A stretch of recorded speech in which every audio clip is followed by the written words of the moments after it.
Sim, se bom mira, em verdade, nós envenenam, a tropa, me tá orgulhoso de dizer, nós gente, nós profissionais, com o lana que quebra, não com a lei de top constant, maneira que, não quero respeitar maneira, nós que, a colectra, Curoi, RDK, aí é um entendimento positivo, caminho com a colectra, também começa a tomar corrente diretamente, caminho Curoi, também começa a tomar corrente diretamente fora a colectra, então isso aqui está favorecer não como Curoi, mas também nós como povo, nós torçar que o Curoi estava a tomar corrente fora de cru, quando tem RDK. Por isso aqui nós torçar que a RDK cruel está funcionando mais, então que switch para a colectra, segura a quantidade de megawatt que tu toma a colectra, comparar com, é mesmo que você música cru, mas esse cru a quantidade de trado e gás no operacional está assim alto, isso aqui seguro também com nossa população. Um de duas partes positivas de nossa companhia não tá com a Aqualectra a decidir começar projeto para planta na secundária, para água secundária.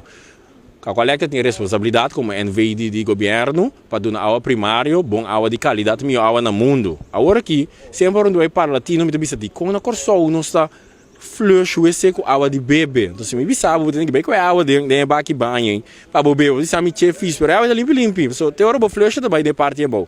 Então, agora aqui, segura a parte hoteleira, nós mira com a começar com o setor privado, quando está então bom.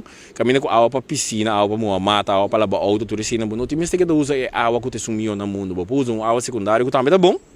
Pero é gasto para produzir a massa boa, de parte química não também massa boa, de forma aqui seguro um aporte positivo para nós não, ando também digo também gasto na produção, pois assim 85% de hotel também na água primária, no sino vamos na água secundária, e ajuda nos tour.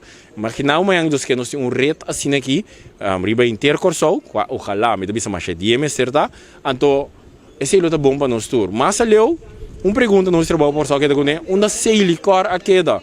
Obtemos assim para o licor também, Mr. Binco é parte para o que trata, reciclagem de sushi de casa, separar sushi, para o mundo está sendo assim, e riba norma internacional, não tem mais landfill, mas se acaba que está aqui, e por último também, nós que se parte de reciclagem de água, aqui na Corsol, nós que mira esse licor e LVV, tudo isso aqui na Embolbita.